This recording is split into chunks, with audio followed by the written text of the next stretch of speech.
esta pequeña reflexión que quiero compartir hoy, tiene como título Una respuesta creativa ante la violencia, ¿no?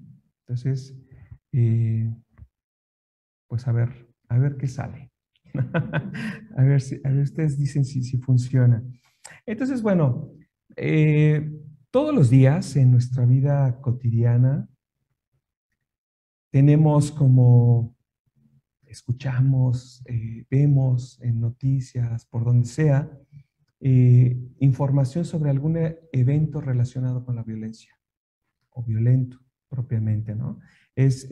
Como dicen, el pan de cada día, ¿no? Entonces, y pues bueno, poco a poco hemos venido como desarrollando una noción de que la violencia siempre está presente, ¿no? Todos los días, como digo, nos enteramos de que asaltaron a alguien, ¿no? De que se metieron a una casa, o que en la esquina de tal avenida, alguien, algún conocido, algún amigo, algún familiar, nosotros mismos, ¿no? Eh, Homicidios, ¿no? También, ¿no? Con mucha frecuencia, lamentablemente, nos enteramos de que ocurrió un homicidio, este, alguna historia de alguna familia donde hay conflicto, ¿no? Hay violencia intrafamiliar. Este, Ahora con la pandemia se incrementaron estos casos, ¿no? En la situación de confinamiento y de estar tanto tiempo encerrados, aislados, pues se incrementó la tensión en la convivencia, ¿no? De las familias. Eh, pues el tema con las mujeres, ¿no? Que es tema de toda la historia de la humanidad, ¿no? Todo el tiempo. Y pues bueno, de unos años a la fecha, eh, pues como que se ha puesto, se ha dejado ver, ¿no? Con más claridad, se ha puesto el ojo en la violencia de género, ¿verdad? Que empieza, como digo, con las mujeres y se ha extendido a otras expresiones de identidad de género, ¿no? Con frecuencia nos podemos enterar también de homosexuales agredidos, asesinados, ¿no? Personas trans que también no solamente son rechazadas, sino son atacadas o asesinadas, ¿no? Precisamente por esa condición. Eh, pues inmigrantes, México es un país de paso, ¿no? Para muchas personas que vienen de Centroamérica, principalmente de Sudamérica, y que vienen a quedarse o que están de paso, como digo, hacia los Estados Unidos y sufren mucho maltrato, ¿no? Entre la población mexicana, ¿no? Yo estaba viendo un documental como muchas mujeres, ¿no? Empiezan como a prepararse para el hecho de ser violadas, ¿no? La probabilidad de ser abusadas, ¿no? Y los hombres explotados en su paso por México por el hecho de ser extranjeros, ¿no? Y pues bueno, pues ocurre no solo con centroamericanos y sudamericanos, incluso gente que llega de otros lados, ¿no? Reciben de repente juicios, ¿no? Por ser de una cultura diferente, ¿no? En fin, su acento, de lo que sea. En las escuelas, el tema del bullying, por ejemplo, ¿no? Que parece que yo- ha sido un tema de toda la historia. Todos en la escuela, ¿no?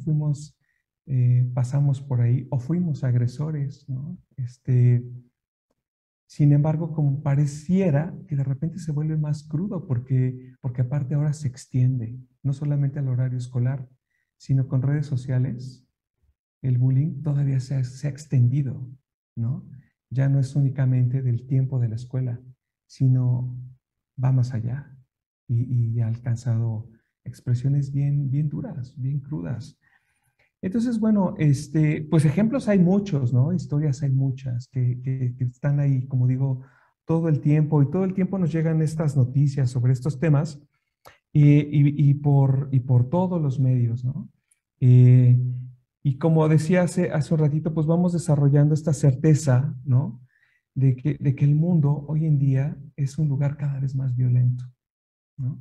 Hace tiempo, antes de la pandemia, eh, estaba viendo por ahí un reportaje que hablaba precisamente de esta tendencia, que todos tendemos a creer que el mundo cada vez es más violento, más violento. En aquel tiempo, precisamente como a partir de una serie de estadísticas y tal, hablaban de que el mundo, al contrario, era más pacífico que nunca, ¿no?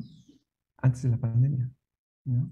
Este, lo que sucede es que hay una sobreexplotación de la violencia, ¿no? Y hay una sobreexposición de la violencia y tiene que ver con nuestra propia reacción ante los eventos violentos, ¿no? Cuando nosotros presenciamos de cualquier manera un acto violento, el cuerpo detona ciertos mecanismos, ya sea de protección, de defensa, ¿no? De sobrevivencia. Pero hay aspectos de la violencia, hay formas de violencia que tiene como nombre violencia estabilizada. Ajá. La violencia estabilizada es la que encuentras en películas, en series de televisión. Ajá. Y tu reacción ante esos actos violentos no activa tus mecanismos de defensa y de sobrevivencia porque tienes la conciencia de que no te van a alcanzar. Ajá. De que es algo que está ocurriendo en la pantalla y que tú estás protegida, protegido de eso que está ocurriendo. Y hay otras formas de reaccionar, ¿verdad? Sí ocurre que o te angustia, te preocupa, te desagrada, pero a la vez se activan mecanismos que tienen que ver con esto que llamamos morbo, que te invita a ver, a permanecer, a quedarte, a querer estar, ¿no? De alguna manera, por eso, todas estas formas de violencia estabilizada las toleramos, las tenemos aquí. Entonces, en este artículo que yo estaba leyendo, habla cómo precisamente a partir de ese hecho, a mediados de los años 70 y hasta la fecha, las cadenas de noticias principalmente empezaron a sobreexplotar las noticias relacionadas con la violencia. De los años 60 y hacia atrás, en épocas de la Segunda Guerra Mundial, Primera Guerra Mundial, el espacio dedicado a informar, ¿no? Tenía precisamente, pues, sí, un enfoque de informar cuál era la situación de la guerra. Vamos ganando, vamos perdiendo, aguas que ahí vienen, protéjanse de esta manera, etcétera, ¿no? Pero a partir de reconocer este comportamiento en nosotros, viene precisamente todo el desarrollo de llevar la violencia a los medios de manera cada vez más abierta, más expuesta, para que nosotros estemos ahí y estemos consumiendo. Ajá. Para consumir lo que las cadenas televisivas y de otros medios ofrecen, ¿no? Nos detonan el morbo. Entonces, yo cuando era niño, recuerdo que había una revistita que se llamaba El Alarma. No sé si era revista o periódico, no me acuerdo. Pero bueno, había una publicación y yo recuerdo que había era una que tenía lo que se llamaba la nota roja, ¿no? O la nota policíaca en los periódicos. Venía una sección que era la nota policíaca. Y yo me acuerdo que, por ejemplo, mi papá siempre la sacaba, no la leía, porque era precisamente la de los asaltos, la de los balazos, la de los homicidios, ¿no? Entonces sí leía todo lo demás. Ahora como que es al revés, ¿no? Los periódicos, todo es nota roja, todo es nota roja. Recuerdo cuando empezaron el boom de las redes sociales, ¿no? Facebook, empezaron a incrementarse la cantidad de publicaciones de asaltos, accidentes violentos, hasta que como que hubo algo ahí y frenaron y empezaron a bloquear todo ese tipo de publicaciones, ¿no? Pero era cosa de todo el tiempo. Eh, Twitter está menos censurado, ¿no? Entonces, con frecuencia también te encuentras cierto tipo de notas. Entonces, pero hoy en día, esta exposición, ¿no? A las notas de violencia, prendes cualquier noticiero y de principio a fin, todos son este tipo de noticias. Uh -huh. Pero fíjate que es principalmente en los países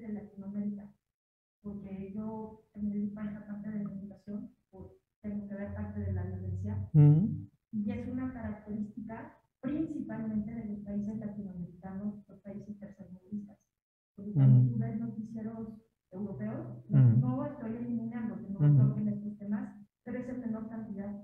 Pero fíjate que noticieros europeos hablan de violencia, pero de otros lados, Ah, no sí, de la sí, propia. no, claro, claro. Ese es algo que es muy, muy Es significativo. un Tú ves algún condicionamiento. noticiero de Antena 3 y habla de mucha violencia fuera de España. Ves un noticiero de francés y habla de mucha violencia fuera de Francia, ¿no? Es que es una manera de Entonces, condicionar a la exactamente, sociedad y irla, que se vaya acostumbrando. exacto. Entonces, pero el contenido ahí está, ¿no? Sí. Entonces, bueno, ahí está, ¿no? Como este ambiente y cómo nosotros estamos habituados. Entonces, generalmente, ¿cómo va siendo nuestra reacción cuando vemos un acto violento en cualquiera de sus tamaños, ¿no? Entonces, reaccionamos o de esta manera o nos entretiene, ¿no? Depende el contexto, nos divierte, ¿no? Hay veces que de repente a mí me llama la atención cómo vemos un post donde se hace burla de alguien y te mueve a risa, ¿no? O nos enojamos, nos indignamos, nos da miedo, etcétera. Hay muchas reacciones, ¿no? Y las acciones que se concretan parten de esa reacción, ¿no? Fíjese, ahí como para ir entendiendo un poquito más y poniendo como un lenguaje común, decía, todos tenemos una idea de lo que es violento, ¿no? Cada quien tiene su idea y qué considera un acto violento. La Organización Mundial de la Salud tiene una definición que, entre algunas que yo vi, pues me gustó. Dice esta definición que la violencia es el uso deliberado de la fuerza o el poder, ya sea en grado de amenaza o efectivo, contra uno mismo, otra persona o un grupo o comunidad, ujú, que cause o tenga mucha probabilidad de causar lesiones, muerte, daños psicológicos, trastornos de desarrollo o privaciones. Entonces es como muy amplio, ¿no? Por eso me gustó esta definición. Y esta definición va acompañada de una lista, ¿no? Como de diferentes categorizaciones, ¿no? Está la violencia física, violencia psicológica, violencia emocional, verbal, sexual, de género. Entonces, de alguna manera, ahí me gustaría destacar el inicio, que dice que es el uso deliberado de la fuerza o el poder. Ajá. De la fuerza o el poder y todo lo demás, ¿no? Ya sea en grado de amenaza o efectivo, etcétera, ¿no? Fíjense, nuestro maestro, Sangarakshita, él en algún momento acuñó dos términos. Eh, Uno de ellos habla precisamente, o sea, estos dos términos habla de la forma en la que podemos generalizar o hacer una categorización general de el orden de cómo nos relacionamos con los demás. Ujú. Entonces habla que en relación con otras personas podemos orientar nuestra forma de relacionar y de contacto desde el modo del amor o desde el modo del poder. ¿Sí? Entonces, interactuar desde el modo del amor tiene que ver con asumir, con comprometerte con el desarrollo del potencial del otro. Ujú.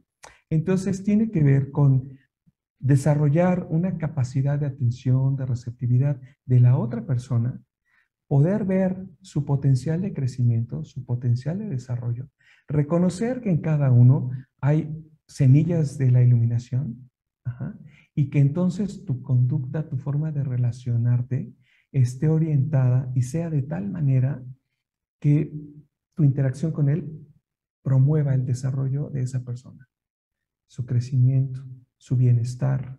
Ajá. El modo del poder es todo lo contrario. Ajá.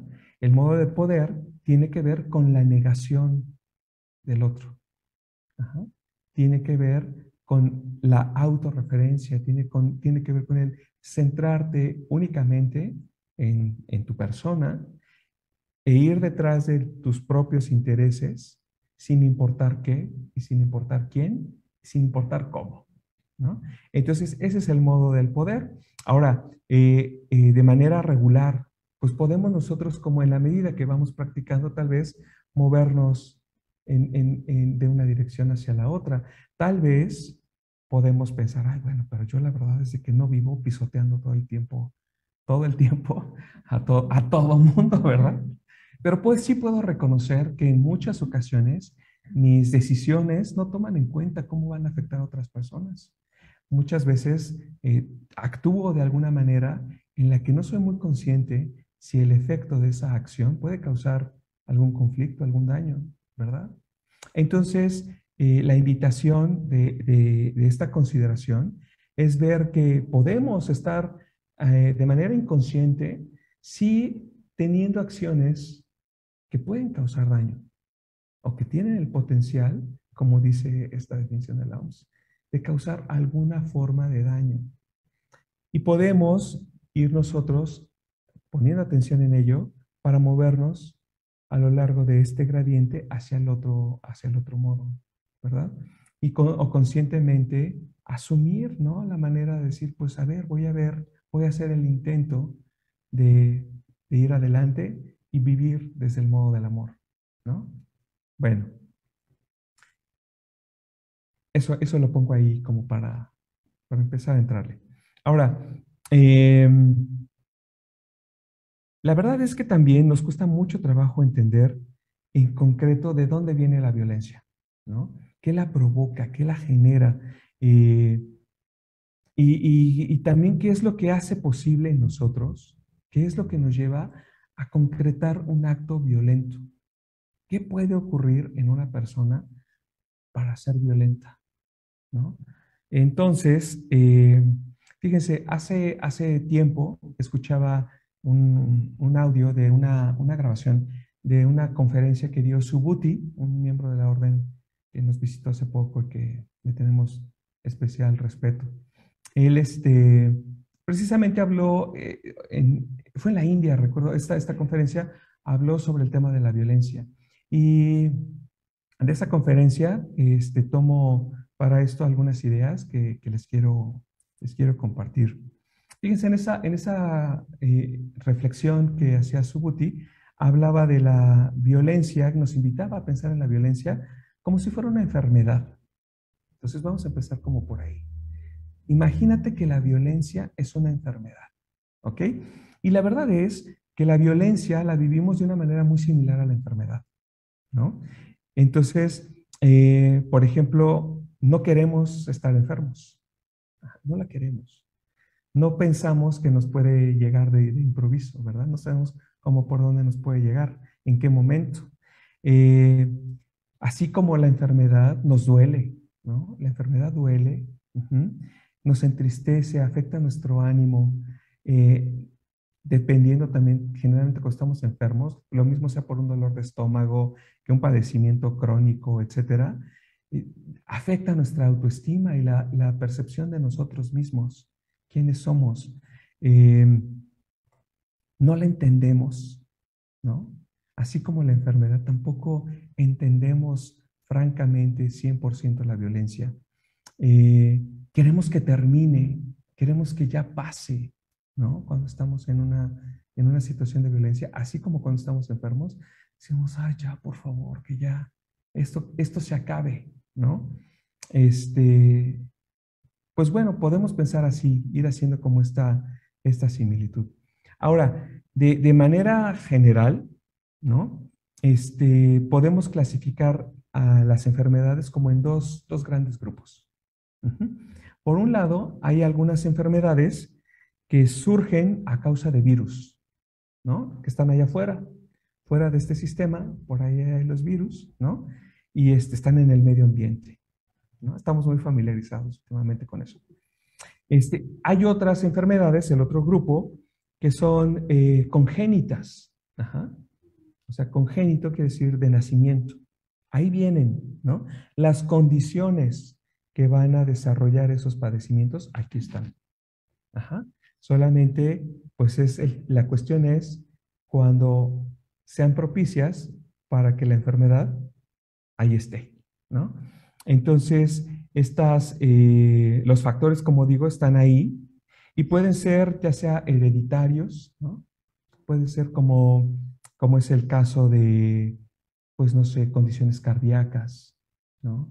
Tendencias hacia el cáncer, por ejemplo, la diabetes, ¿no? La hipertensión, etcétera. O pueden deberse a una acción o algo que ocurre durante el nacimiento, ¿no?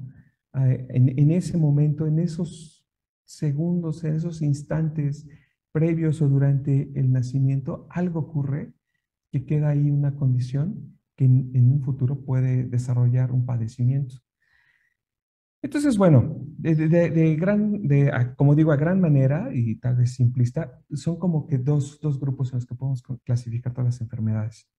Entonces, ¿qué pasa cuando nos reconocemos enfermos? ¿Qué es lo que hacemos? Cuando ya nos reconocemos enfermos, pues bueno, generalmente corremos a tomar algo que sabemos que nos va a ayudar, ¿no? Nos autorrecetamos. Nos tomamos algo para el dolor de la cabeza, el dolor de estómago, o que si la espalda, etcétera. Para esos síntomas, ¿verdad? Y pues regularmente, pues como que funciona, ¿verdad? Puedo apagar los síntomas, ¿no? Y pues puedo seguir, ¿no? Pero pues más adelante es muy probable, como no estoy entendiendo las causas que está pasando, solamente me estoy tomando algo ahí.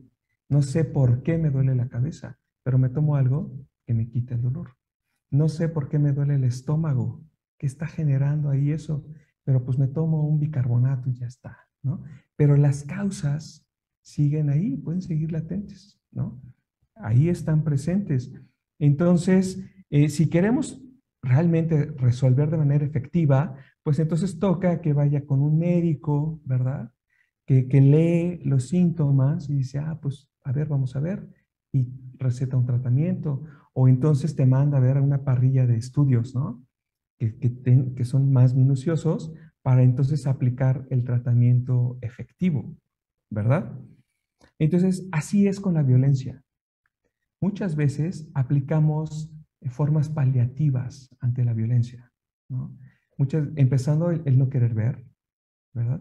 O la justificación que puede haber detrás de algún acto agresivo, violento, ¿no? O gritar, levantar la voz, ¿no? O sí, sí, vámonos a cerrar una avenida, ¿no? Pero no conocemos realmente cuáles son las causas para ir hacia ellas, ¿no? Y entonces los actos violentos siguen ocurriendo. Entonces, si seguimos con esta exploración de la violencia como una enfermedad, también podemos acercarnos así, con estos dos enfoques, como si fuera un virus y como si fuera algo congénito. ¿Ok? ¿Sí? ¿Les funciona? Bien, vamos a ver. En el caso de que fuera un virus, vamos a pensar en la violencia como una enfermedad causada por un virus. Ahora, tiene que ver entonces con el ambiente que nos rodea, ¿verdad? Es como esta idea de que la violencia está allá afuera. Ajá, y de la misma manera, así como el virus es contagiosa, ¿no? Así como esas enfermedades, así la violencia es contagiosa y efectivamente sí es contagiosa. Los virus, su medio de infección por el que llegan, pues es el aire, los fluidos, ¿no? El contacto directo, ¿no? En algunos casos. Y podemos decir que ese es su medio de contagio. Y cuando entran en contacto con un nuevo huésped, cuando el virus anda por ahí y llega un nuevo huésped, si el huésped resulta propicio, fíjense, eso es interesante, si el huésped resulta propicio, entonces el virus prolifera y ahí está la enfermedad. De la misma forma con la violencia. Ajá. Estamos en contacto frecuentemente con el virus de la violencia que está ahí. Si tú eres propicio, vamos a ver de qué manera, pues el virus entra y te transforma en una persona violenta o puedes tener acciones violentas de agresión. ¿Cuál podríamos decir que es el medio, ¿no? por el que viaja el virus de la violencia? Pues empezábamos comentando eso, ¿no? Los medios de comunicación, ¿no? Como decíamos hace un rato, las noticias, cómo nos enteramos. formas de entretenimiento, ¿no? Como decía, las plataformas de streaming, ¿no? El catálogo que tienen, ¿no? De qué manera tú, de la forma en la que vas haciendo tus selecciones, pues también por ahí van las propuestas. Ay, a este le gustan los balazos, pues ahí te van películas de, películas de balazos, ¿no? O de caratazos, pues ahí te va la colección de Bruce Lee y etcétera, ¿no? Entonces, bueno, pues en TV, ¿no? Toda la parrilla de programación, como decíamos hace rato. Este, el cine, la música, ¿no? Redes sociales, ¿no? Esos son como el medio a través del cual el virus de la violencia se propaga. Ahora, ¿cómo te proteges? ¿Cómo te proteges de un virus? Pues estamos muy expertos en estos últimos 2 años, ¿no? Pues casi todos, bueno, sí, todos, menos yo, todos aquí, qué bonito, todos traen cubreboca. Entonces, pues bueno, eso es lo que hacemos, usamos estos filtros que impiden, ¿verdad? Que entre el virus, nos aislamos, ¿verdad? Tomamos la sana distancia de quienes están enfermos, ¿verdad? Y reforzamos nuestro sistema, ¿verdad? Hemos venido aprendiendo como lo importante de reforzar nuestro sistema inmunológico, ¿no? Que si tu vitamina C, que si tu potasio, que si etcétera, ¿no? Entonces estamos en ello. Pues bueno, haciendo este parangón, podemos seguir de la misma manera, ¿no?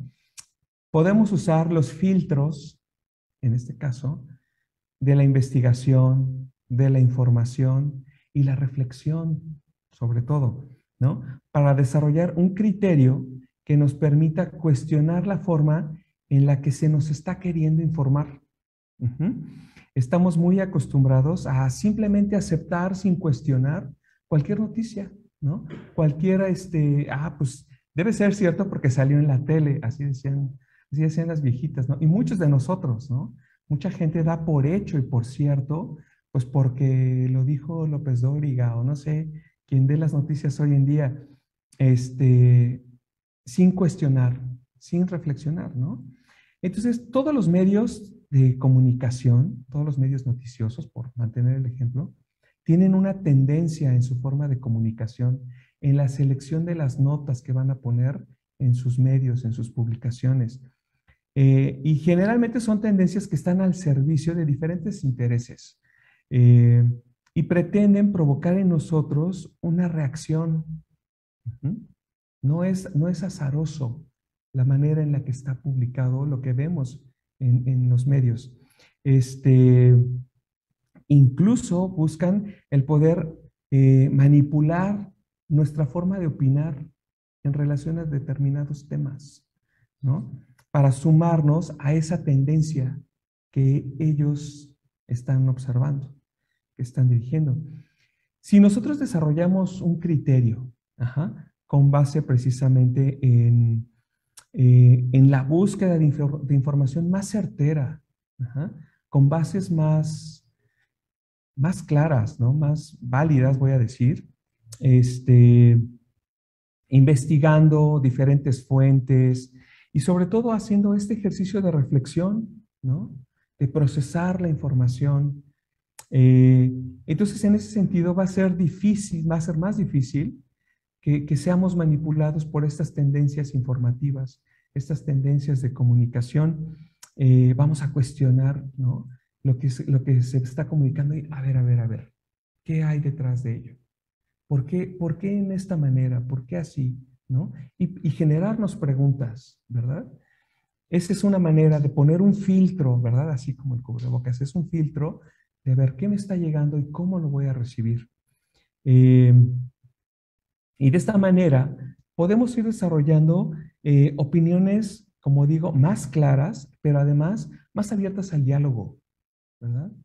Más así como de entrar en interacción con otros y expresar, ¿verdad? Poder expresar qué estamos pensando, qué ruido nos provoca o nuestra aprobación, ¿verdad? Decir, mira, qué buena idea, vi esto, me parece excelente, etcétera, ¿no? Pero con un criterio, ¿verdad? Más elaborado. Decíamos que con el caso de las enfermedades, pues nos aislamos, ¿verdad? Tenemos ahí como tomamos distancia. Bueno, de la misma manera, así podemos aislarnos o tomar distancia de aquello que nos sabemos que nos comunica violencia. Podemos seleccionar la forma en la que nos entretenemos o nos divertimos. Eh, Podemos abrir el espectro, por decir algo, de las películas que ves, ¿no? No te voy a decir que dejes de ver películas de Avengers. No te preocupes, Regina. Puedes seguirlas viendo. Pero puedes ver otro tipo también de entretenimiento, ¿no? Darte la posibilidad, no sé, tal vez de ver eh, algún documental relacionado con la historia. A mí me gusta mucho, por ejemplo, últimamente ver series documentales sobre la historia de alguna ciudad o algún castillo, algún artista, etcétera, ¿no? Como ir ampliando otras historias, ¿no? También hay plataformas, no solamente estas muy comerciales, pero también hay plataformas que te ofrecen cine, que te cuentan historias, ¿no? Que te cuentan otros eventos que ocurren y que son más cercanos a lo que vive la gente, ¿verdad? Entonces podemos entonces disminuirle a la carga de violencia en nuestra selección de entretenimiento y abrirnos más a la posibilidad de ver otras expresiones, ¿no? Que hay en nuestro entretenimiento. Podemos hacer otras cosas, además, no sé, caminatas por el bosque, ¿no? Aquí en Cuernavaca eso es súper fácil, ¿no? Te toma 10 minutos llegar a un bosque y agarrar un sendero bonito y respirar diferente, ¿no? Exponerte a los elementos, ¿no? Que también es algo súper positivo. Pues no sé, tal vez menos videojuegos, especialmente los que tienen fuerte carga de violencia, ¿no? Como los de combate y peleas, este, así, ¿no? Ahora, también quiero respetar mucho los gustos musicales de cada quien, pero también puedo exponerme menos a letras, no sé, como por ejemplo las canciones reggaetoneras y estos ritmos urbanos y perreo y todo eso, que si pones tantito atención en el lenguaje, bueno, a mí me parece fuerte. Y yo hablo fuerte, ¿verdad, Muksharati? Yo me sé muchas groserías y las llego a usar y a mí me parece fuerte, ¿no? De repente digo una letra y digo, wow, ¿no? Hasta a mí me duele. Entonces, podemos como poner atención, ¿verdad? ¿Cuál es la oferta? Y darnos oportunidad de seleccionar otras cosas. También podemos, como decía, reforzar nuestro sistema para no ser propicios, ¿verdad? Si cae el virus, ¿qué podemos hacer para no ser un sistema propicio para que el virus prolifere? Algo que podemos hacer es refinar nuestro gusto y apreciación de la belleza, ¿no? Entrando en contacto con las bellas artes y dejándonos afectar por las bellas artes, ¿no?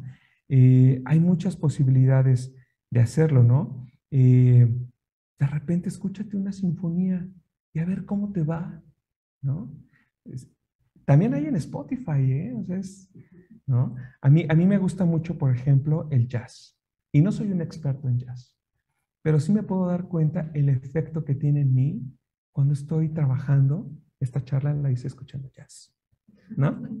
Y cómo me pone creativo, me doy cuenta que puedo estar como muy enfocado y al mismo tiempo emocionalmente me siento muy bien, ¿no? Sí, Araceli.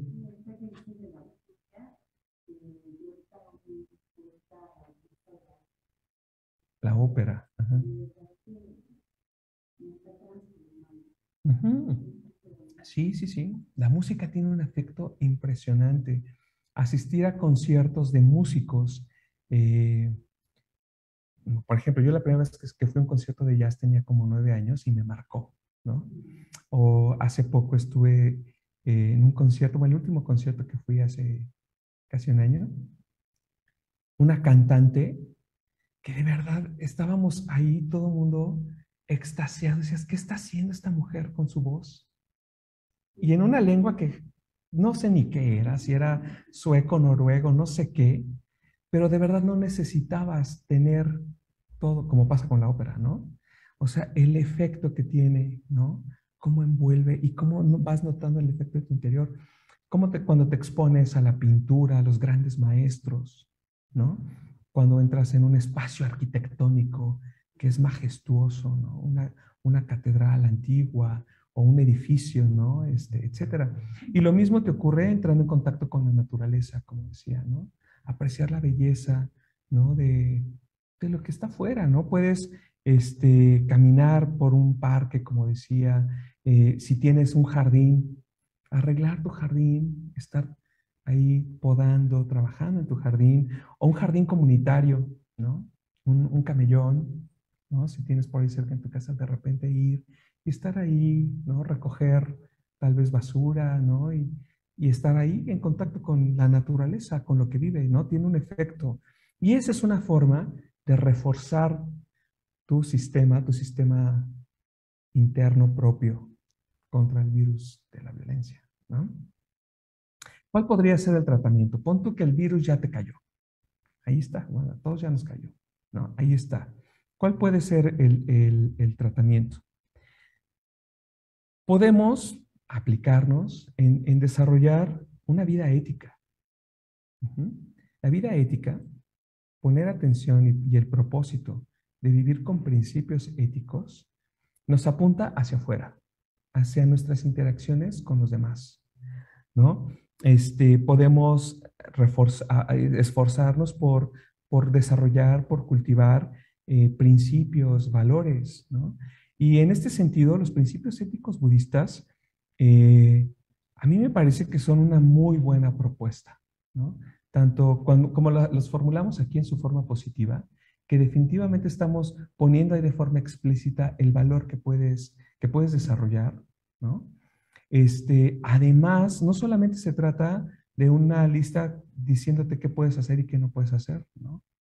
Los preceptos budistas tienen, en la medida que tú los observas y vas encontrando maneras de llevarlos a cabo, de hacerlos concreto, tienen la posibilidad de llevar a cabo una transformación en ti, de combatir precisamente, en este caso, las tendencias hacia la violencia y transformarlas en otra dirección, en tendencias de acción, de interacción, con base en la bondad, con base en el amor, en la no violencia, en la no agresión, en preservar y en cuidar y moverte hacia el modo del amor, ¿no? Ese efecto pueden tener los preceptos éticos budistas. Son herramientas de transformación. Por eso se encuentran dentro de esta forma ritual con la que iniciamos nuestras actividades. Ajá. ¿Ok? Hasta aquí. ¿Me van siguiendo? ¿Mm? Bueno, vamos ahora a ver el caso de como enfermedad congénita. Vamos ahí a ver qué podemos encontrar. Entonces, tal vez algunos de ustedes puedan ser conscientes de algún mal congénito que ya esté ahí, ¿no? O que tenga alta probabilidad de ocurrir, como decía, como la hipertensión o la diabetes, ¿no? Si tus papás directamente son diabéticos, pues puedes pensar, ¿no? Que te puede ocurrir, ¿no?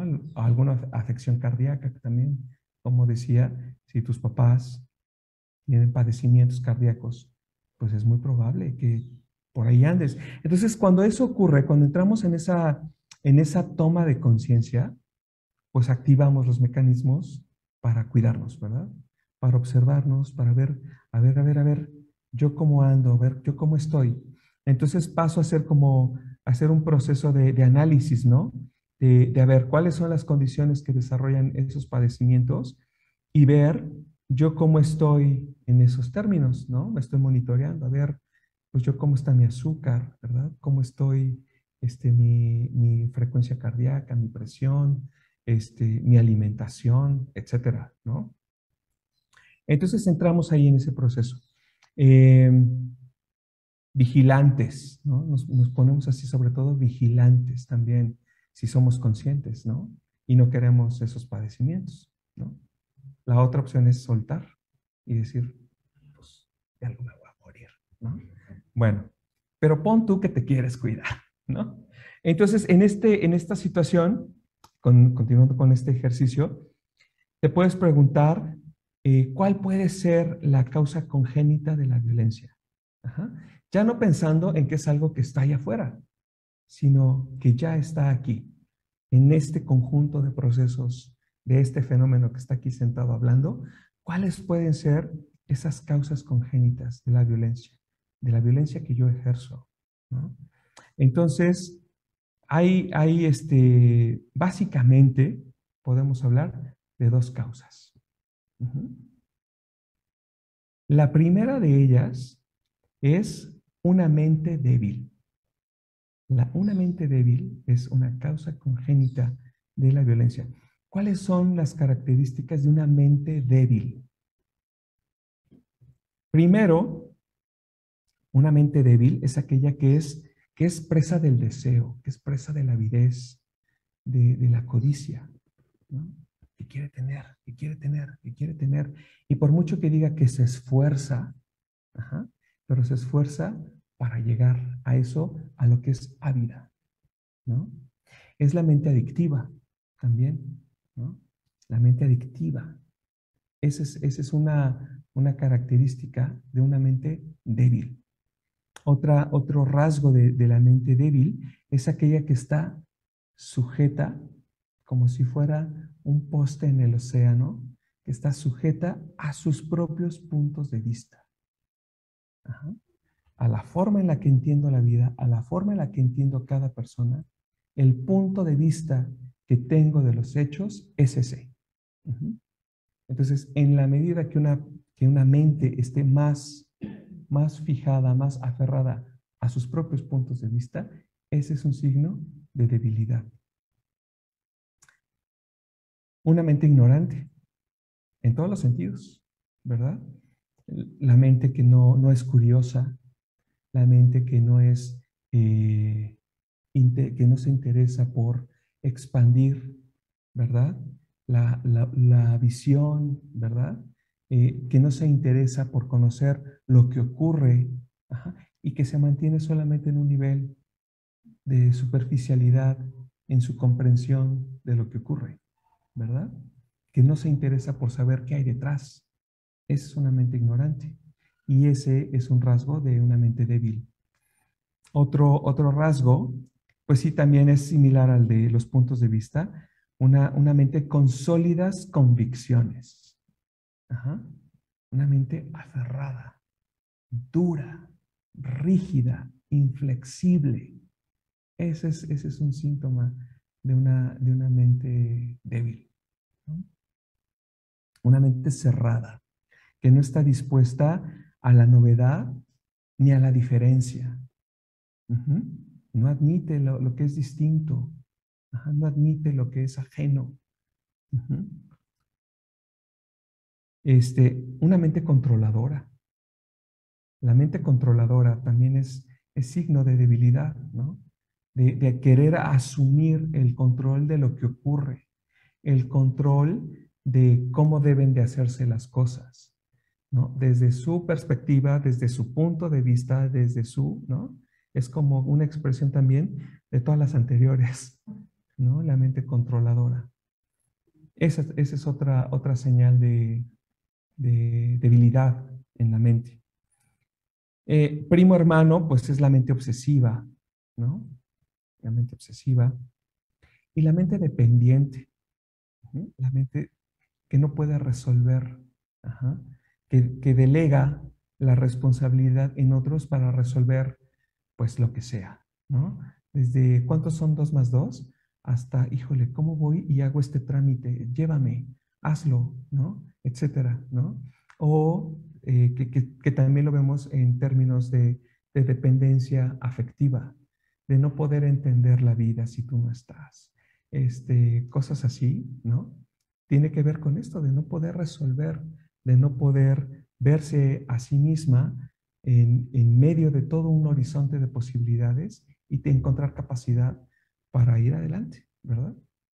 Bueno, todos estos son signos, son síntomas de una mente débil. La otra característica la otra causa, decía, puede ser la de una mente tan centrada en sí misma que fácilmente puede negar a los demás en su propio derecho de ser, en su potencial, ajá, y fácilmente puede agredir a otros. Entonces es cuando está completamente en el modo de poder. Ajá. Ese es el otro causa, ¿no? Además de la mente débil, esta autorreferencia, estar únicamente interesados en mí mismo, en mi desarrollo, en mi progreso, que no importa sobre de quién, no importa a qué precio, ¿verdad? Pero allá voy, ¿no? Y soy yo, ¿no? Entonces, esas son en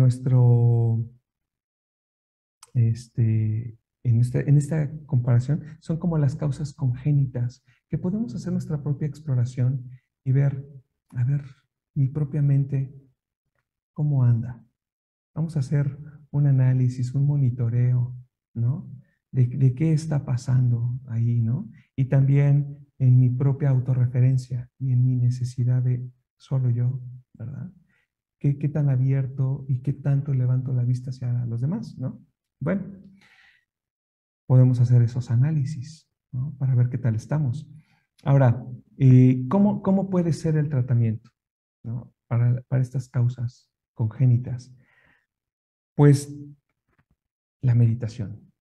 Las cucharadas de la meditación pues son el tratamiento que nos puede ayudar de alguna manera, precisamente en sus dos principales formas, que son las que practicamos regularmente aquí. La primera, pues todas estas prácticas de meditación que tienen el propósito de ayudarnos a cultivar, a desarrollar atención plena. Ujú. La práctica, el cultivo de atención plena, te va llevando a ver las cosas tal y como son. Ujú.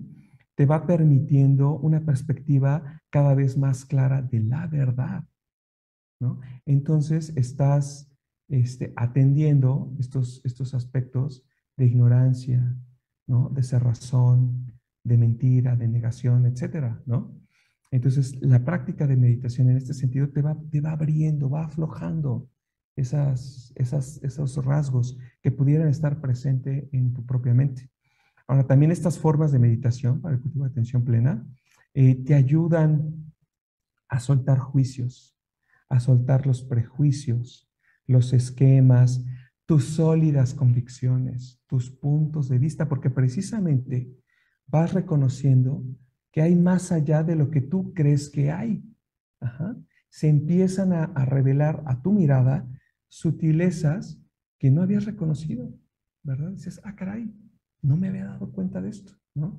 Entonces, eso te va permitiendo ir soltando estos aspectos que te mantienen ahí con tu mente débil, rígida.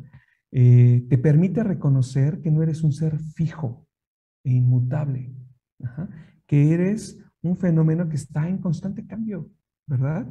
Y que es posible que tu mente cambie, que tus puntos de vista cambien, que se transformen en algo diferente. Entonces, te permite así, de esa manera, ir refinando el valor que le atribuyes a las cosas. Ujú. Desde una perspectiva de una mente débil, fija, sólida, algo puede tener un cierto valor, ¿no? Y entonces ahí va, ¿no? Detrás. Ir transformando la perspectiva desde esto te permite reconocer que, tal vez no vale la pena que me esfuerce tanto por eso. Hay algo que puede ser más interesante. Hay algo que puede ser más importante, que puede ser trascendente, incluso, ¿no? Nos permite ir haciendo ese trabajo. Eh, y por otro lado están las Brahma Viharas, ¿no? Como conocemos más inmediatamente la práctica de Metta Bhavana, ¿no? Que es la que hacemos con más frecuencia. Estas prácticas de meditación que te ayudan a desarrollar emociones positivas, como la bondad, la compasión, la alegría empática, la ecuanimidad, ¿no? Todas estas meditaciones que tienen este propósito nos van llevando como a levantar la mirada, ¿no? Como a quitarla de aquí para ver allá. Entonces, van desarrollando nuestra capacidad de poner interés en otras personas, en otros seres. Nos llevan a desarrollar el interés por cómo será su vida, cuáles serán sus necesidades, cuáles son sus aspiraciones, cuáles son sus sueños, ¿verdad? Entonces, podemos poner atención hacia otros y de esa manera, poco a poco, ir convirtiéndonos en personas menos autorreferenciadas, menos egoístas, ujú, más abiertos, más receptivos a que los demás puedan ser quienes son, no lo que yo pretendo que sean, y que se comporten como yo quiero que se comporten, ¿no? Sino simplemente dar espacio para que se expresen libremente y yo poder desarrollar la capacidad de escuchar qué es lo que está ocurriendo con cada uno de ellos y poder ver la oportunidad a partir de ese intercambio de replantear mi propia perspectiva de algo, ¿no? Poder ver cómo puedo tener en esa interacción de ese modo la posibilidad de expanderme a mí mismo, ¿no? Se transforma también, como decía, esa disposición para poder estar con otros, este, con más ganas de estar, ¿no? Menos aislados, menos apartados, sino más próximos, de una manera más abierta y que pueda dar pie al desarrollo de vínculos, uh-huh, de conexión. Si vínculos no te gusta mucho, de conexión, de tener que ver, de encontrar que podemos tener cosas en común, ¿verdad? Entonces, bueno, por ahí puede ser el tratamiento. Ahora, para ir como cerrando, si pensamos en la violencia como una enfermedad, podemos pensar en nosotros mismos, ajá, cuando cometemos actos violentos, como personas enfermas, ujú, como personas enfermas. Enfermas a causa de la avidez, a causa de la ignorancia, ¿no? A causa de la aversión, ¿no? Ahí está el virus, ese veneno, el veneno que enferma, el veneno que contamina. Cuando llega a encontrar el medio propicio, pues de repente estamos enfermos. Y podemos pensar en nosotros mismos así, como enfermos, cuando estamos cometiendo actos violentos. Y reconocemos los síntomas, ¿no? Entre todos ellos podemos ver que el síntoma más doloroso de esa enfermedad es la distancia y la separación que marcamos con nosotros.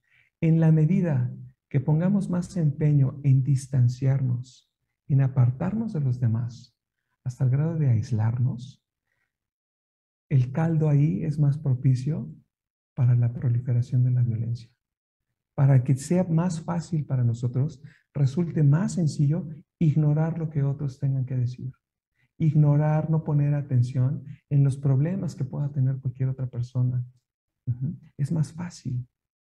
Entonces, y como decía, y puede ser el síntoma más doloroso, ¿no? El aislamiento, la separación, la soledad. Entonces, bueno, como cualquier persona en cualquier condición de enfermedad, ¿no? Cuando estamos ahí viendo a alguna persona que está enferma, es muy difícil estar con una persona enferma. No sé si les ha pasado. Se han visto en la necesidad de estar con una persona enferma en cualquier condición. Mira, lo mismo una gripa, un dolor de muelas, que anda deambulando aquel por ahí de, ay, tú estás, ay, ¿no? A ver, ¿a qué hora? ¿No? Es muy difícil estar cerca de alguien que está padeciendo. Y cuando son condiciones de enfermedad más fuertes, es muy difícil. Demanda mucho de ti, ¿no? Y muchas veces uno reconoce que uno no quiere estar, ¿no? Hijo, no quiero estar ahí. No quiero ir a visitar a esta persona. No quiero cuidar esta noche a esta persona, ¿no? Entonces necesitamos tener una mirada más compasiva, ¿no? Cuando en estas situaciones, ¿verdad? Para poder estar acompañando a alguien que está enfermo, necesitamos hacer el esfuerzo para reconocer, ¿no? Que podemos hacer a un lado mi propia reacción y querer estar, reconocer que está padeciendo y entonces me hago presente y brindo ayuda. De la misma manera podríamos hacer así con las personas que fuera de nosotros reconocemos como agresivas y violentas. ¿Sabes qué? Acabas de poner dos ejemplos que son bien interesantes. La enfermedad, o sea, no hablando de violencia, es más fácil que uno pueda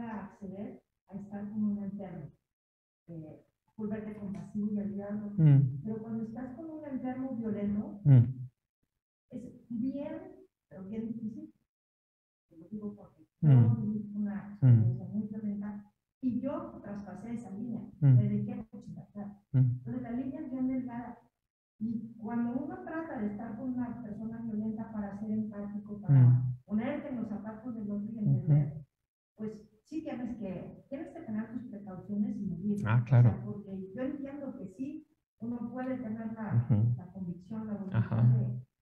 de entender que porque la violencia viene de Mm, carencias, mm, obviamente, viene mm, porque carencias, pues ya lo dijiste, de mm, muchas cosas, mm.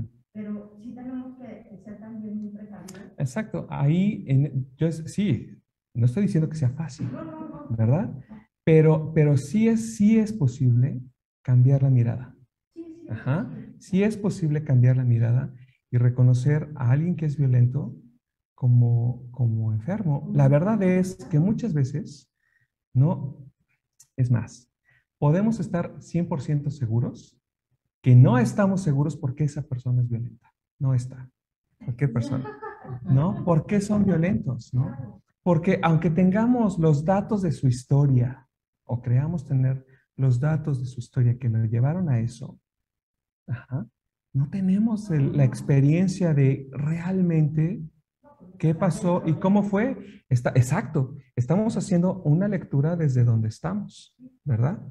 Por eso sí es, bueno, moverse a compasión. Nunca es fácil.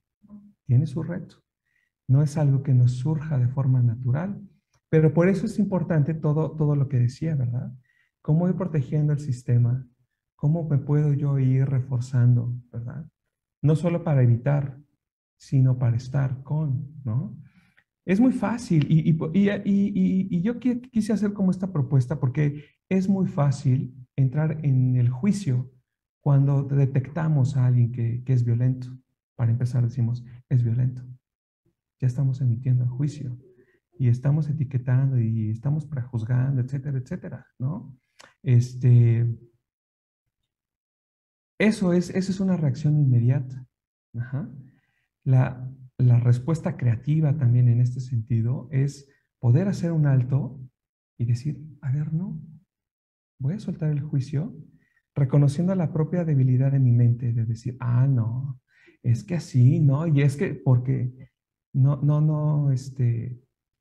pues sí, ¿no? Reconocer o ver mi propia experiencia de ser eh, agredido, ¿verdad? Como justificación de por qué también me pongo de esa manera, ¿no? Pues bueno, sí, también ahí está, ¿verdad? Y me toca también ir haciendo ese proceso de sanar, ¿no? Cuando hemos estado enfermos Mira, el punto de partida por eso somos nosotros mismos. Por eso comencé diciendo, reconocernos como enfermos. Todos hemos estado enfermos de violencia. Creo que la traemos, Todos, pero ¿no? no está, digamos que Eh, la traemos latente, pero como tú dijiste, ¿en qué momento es propicio para que se desate? y lo hemos hecho seguro, ¿no? Quien diga que no, quien diga que no ha sido agresor, pues se está mintiendo a sí mismo, ¿no? Todos. Entonces, si tú en tus propios zapatos puedes entender qué es lo que te ha llevado a tener ciertas acciones, esa misma perspectiva, lo puedes dirigir hacia otros. Es decir, mira, simplemente decir, no sé qué hay detrás, dar la oportunidad de decir, no sé qué hay detrás y dar la oportunidad de ver de otra manera, sin el juicio, ¿no? Sí, Kevin. Yo, tenía que platicar todo esto, como pues, me puse a pensar de dónde sacó tanta violencia en mí. Ajá. O sea, desde chiquito yo creo que fueron como el bullying, Mm, y pues que tus papás te decían eso, ¿no? O sea, defiéndete, no te dejes de ajá. nadie. Sí. Entonces, pues me acuerdo mucho de eso que, pues sí, yo me acuerdo, no era nada violento, no era nada. O sea, Ujú, ujú, pero pues sí, un compañero en específico fue el que me desató el ser violento, o sea, de ahí como que toda mi vida fue así, o sea, ujú, aprenderme, mm, este, ujú, lo que importante hubiera sido que los papás no te dijeran, no, pues defiéndete, o no te dejes, o sea, ujú, no sé, o sea, desde ahí tener ese tratamiento, ¿no? Ya. O sea, de no ser violento, pero qué difícil es, ¿no? Pues es difícil y pero siempre es viable, ¿no? Siempre es posible. Mira, algo que puedes reconocer en este sentido es todos aquellos decisiones, acciones que has realizado precisamente para ir en otra dirección. Estar aquí sentado, por ejemplo, ¿no? Haber tomado la decisión de hacer algo en tu beneficio, ¿verdad? Algo que te puede ayudar a entrar en ti mismo, en relación contigo, para explorar qué es lo que hay. Y que si es tu decisión, ojalá que así sea, como la de todos también, de ir adelante, ¿verdad? De decir, pues a ver, puedo ir haciendo un camino en una dirección para tener una respuesta diferente a la que me enseñaron, dispuesta diferente para la que fui programado, ¿no? Hay muchas más opciones de responder ante los actos violentos, ¿verdad? Anteponiendo la posibilidad de comprensión incluso, decir, híjole, no sé por qué me acaba de gritar esta señora, yo no le he hecho nada, pero algo trae, ¿verdad? Simplemente como no entrar, ¿verdad? Y en la reactividad, sino abrir la posibilidad de ver con una mirada diferente, ¿verdad? Pues bueno, definitivamente habrá situaciones en las que sea prácticamente imposible, ¿no? Como acciones cuando somos, ojalá que no, y que no pase con ninguno, pero cuando eres receptor, víctima directa de un acto violento en el que no puedes, espérate, ahorita déjame, te veo con otros ojos. Tienes al agresor encima, ¿no? De repente ya lo tienes aquí, exacto, ¿verdad? Exacto, pero no sé, a mí me parece que incluso en esos momentos puedes echar mano de un algo por ahí, de decir, no me voy a quedar con la agresión y no te voy a odiar, ¿no? Pues aquí tuvimos una experiencia muy fuerte, ¿no? Tú estuviste, Leslie, en ese tiempo y tú también. Entonces, pues yo pude ver en ese momento que sí se puede. Aún con la amenaza ahí, aquí, sí puedes encontrar en esa situación la posibilidad de decir no. Ajá. Entonces, y que no es fácil, no es fácil, pero si tú lo quieres, lo puedes hacer, puedes decidir finalmente, ¿no? Pues miren, por aquí era la reflexión que quería compartir sobre una forma diferente de ver la violencia y de animarnos como a explorar y encontrar opciones de cómo irnos vacunando, cómo irnos tratando a nosotros mismos con la infección de la violencia que puede estar por ahí, bueno, que está, ¿verdad?